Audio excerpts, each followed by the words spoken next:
Täna on meil proovinud üks Volkswageni teine kõige vanem ja teine kõige suurem linnamaastur. Seda T-Rocki ja Touaregi vahele paiknevat linnamaasturit on Volkswagen tootnud juba aastast 2007 ning möödunud 17 aastaga on ta jõudnud nüüd 2024. aastal oma 3. generatsioonini. Täna räägime kiirelt ja konkreetselt uuest Volkswagen Tiguanist.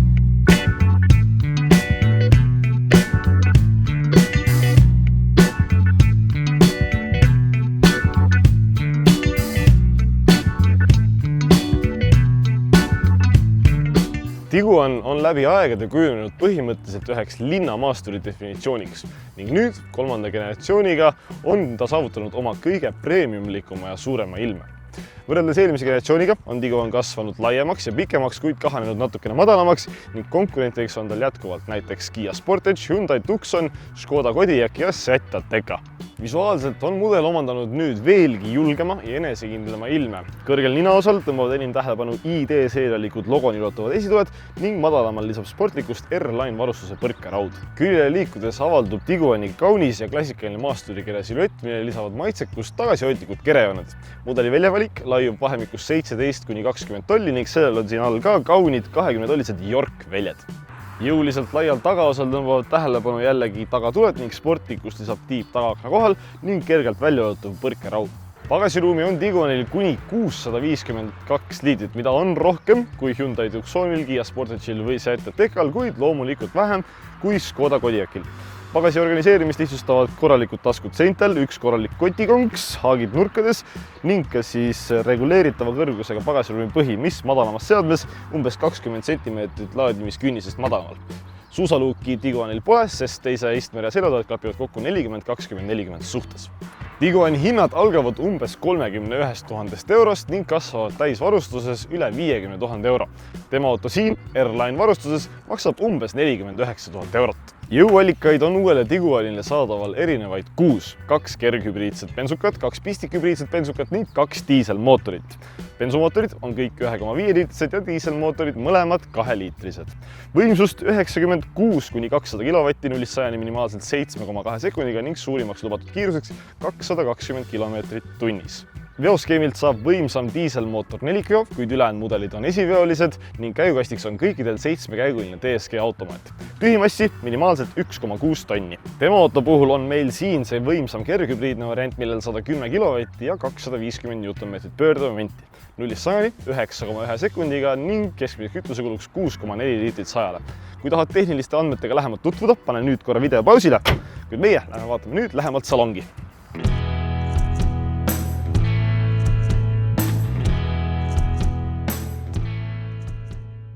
Tiguani salongist eritab meid samuti uus ja kaasaegne disain, mis värske hingamisega, kuid siiski igati Volkswagenlik. Materjalide valik on läbivalt väga hea ning ehituskvaliteet samuti igati tasemel.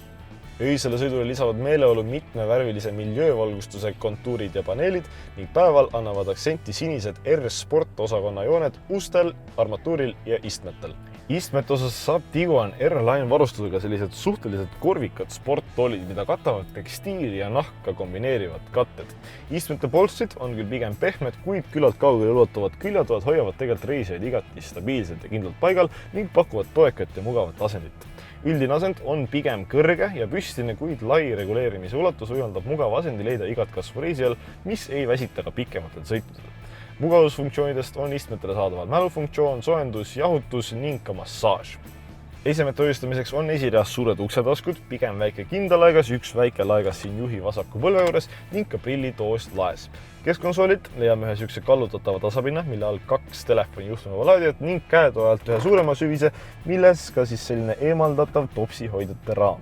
Teises reas on istmed veidi jäigemad ja tasapinnalisemad, kuid pakuvad samuti igati mugavat ja toekat asendit. Samuti on istmed pikkidel reguleeritavad ning ka reguleeritava seljatoe kalde nurgaga. Ruumi osas, nagu näha, mina enda juhi asendi taha mahun vabalt ära.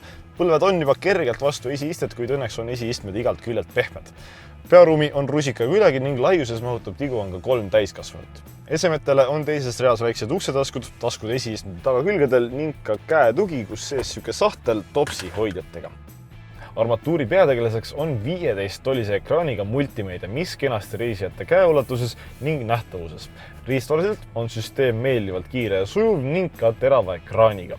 Tarkvaliselt on multimeedia väga sarnane hiljuti Touaregis kogetule, tänu millele on ka siis Tiguani lahendus väga kasutajasõbralik.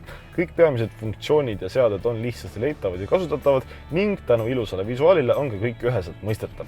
Isikupärastamise osas saab elementidest panna kokku endale meelepärase koduvaate ning ekraani üleval vasakul äärel vahetada kiirtee nuppe.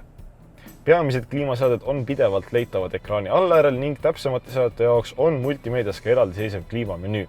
Ekraani alt leiame ka 3 slaiderit helitugevuse ning õhutemperatuuri muutmiseks, mis nüüd lõpuks ka valgustatud.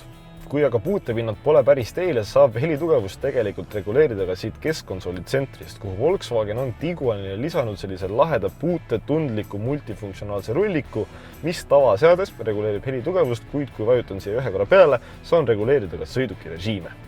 Tiguani standardsel helisüsteemil on madalamad sagedused küll natukene kumisevad, kuid üldiselt on meediaesitus siiski kvaliteetne, puhas ja dünaamiline. Sõiduandmeid kuvab Tiguani juhile juba standardist 10-tollise ekraaniga täisdigitaalne näidikutablo, mis kenasti läbi rooli avanähtav ning ei peegelda häirivalt ka välist valgust. Riistvaraliselt on süsteem kiire ja sujuva opereerimisega, terava ekraaniga ning tarkvaliselt on tal 3 põhivaadet, kus kõikidel vaadetel peamised andmed väga lihtsasti leitavad ning üheselt mõistetavad. Peamisi andmeid saab juht jälgida aga ka kvaliteetselt esiklassi näidikut. Roolikohalt leiame tema autos R-tähisega R-Line varustuse 3-kodaralise sportrooli, mis püsib kindlalt käte vahel, on meeldivatest materjalidest, võimaldab erinevaid käsitlusviise ning on proportsionaalselt paraja läbimõõduga. Multifunktsionaalsust lisavad füüsiliste nuppude paneelid äärmistel kodaratel, mida siis tänu reljeefsustele ning loogilisele asendiplaanile lihtne kasutada ka sõidu ajal. Rooli taga 2 plastist käigulaba ning roolile on saadaval ka elektriline soojendus.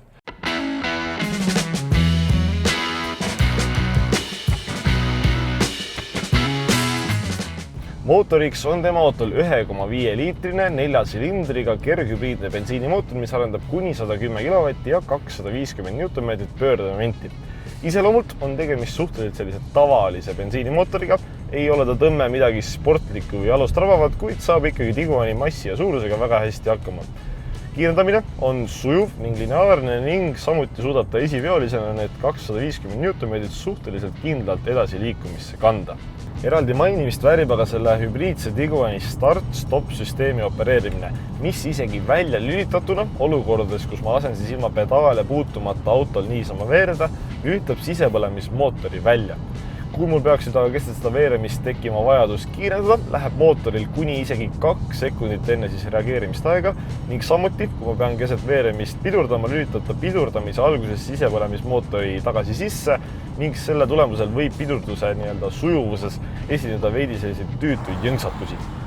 Käigukastiks on mudelil end juba korduvalt tõestanud Volkswageni 7-käiguline DSG kast, mis ühe pereauto jaoks piisavalt kiire ning meeldivalt sujuva opereerimisega.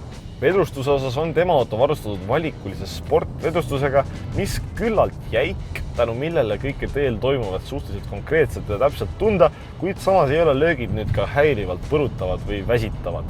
Kerekaldumisi esineb mõõdukas koguses ning üldiselt püsib Tiguan ettearvatavalt kontrollitavalt ja stabiilselt teel. Adaptiivse veermikuga kaasnev progressiivne roolimine on samuti üllatavalt raske ning meeldivalt täpne ning sportrežiimis läheb siis vedrustus natukene veel jäigemaks ning roolimine natukene konkreetsemaks. Kokkuvõttes võimaldab Tiguan oma sõiduomadustega nautida aga nii maanteid, linnateid kui ka veidi looklevamaid radasid. Nähtavus on Tiguani salongis tänu suurtele akendele ja peeglitele igal suunal hea ning gabariidid samuti suhteliselt hästi tajutavad. Kitsastes oludes aitab manööverdamist 360-kraadine kaamerasüsteem, mille aga tagumine kaamera natukene kahtlaselt madala kvaliteediga. Samuti on Tiguanile saadaval suhteliselt pädev iseparkimine. Teiste juhiabiliste poolest on Tiguan varustatud kõikide kaasaegsemate lahendustega ning väga hea valgustavusega Matrix LED kaugtuledega. Sõidurea hoidmine on suhteliselt pädev ning kui juhil peaks midagi juhtuma, toob auto ennast ka turvaliselt paigal seisu.